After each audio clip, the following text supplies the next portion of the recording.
আজ একটা স্বাস্থ্যকর খাবারের রেসিপি শেয়ার করব, চিকেন স্টিউ রেসিপি। এখানে 300 গ্রাম চিকেন নিয়ে নিয়েছি, হাফ ইঞ্চি আদা, 4 কোয়া রসুন একটু থেতো করে নিলাম, আর নিয়েছি কিছু সবজি।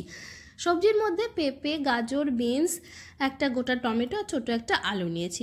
কড়াইতে হাফ চামচ তেল দিয়ে 3টে এলাচ, 3টে লবঙ্গ, একটা দারচিনি স্টিক, একটা তেজপাতা ফোড়নে দিলাম। একটা মাঝারি সাইজের পেঁয়াজ স্লাইস করে কেটে রেখেছিলাম, পেঁয়াজটা দিয়ে হালকা নেড়ে চেড়ে তারপর এর মধ্যে আদা রসুনের থেতো করা পেস্টটা দিয়ে দিলাম। তারপর একটুখানি নেড়ে চেড়ে চিকেনটা এর মধ্যে দিয়ে দিয়েছি। চিকেনটা একটু ভাজা ভাজা করে নিতে হবে, 1 থেকে 2 মিনিট মতো হাই ফ্লেমে। তারপর সবজিগুলো এর মধ্যে দিয়ে দিয়েছি, আর দিয়েছি 2টো চেরা কাঁচা লঙ্কা, স্বাদ অনুযায়ী নুন, আর 1 চামচ গুঁড়ো গোলমরিচ দিয়ে ভালো করে 1 থেকে 2 মিনিট একটু নেড়ে চেড়ে নিয়ে তারপর এর মধ্যে জল দিয়ে দিলাম। জল দেওয়ার পরে একটা গোটা টমেটো এর মধ্যে দিয়ে দিয়েছি।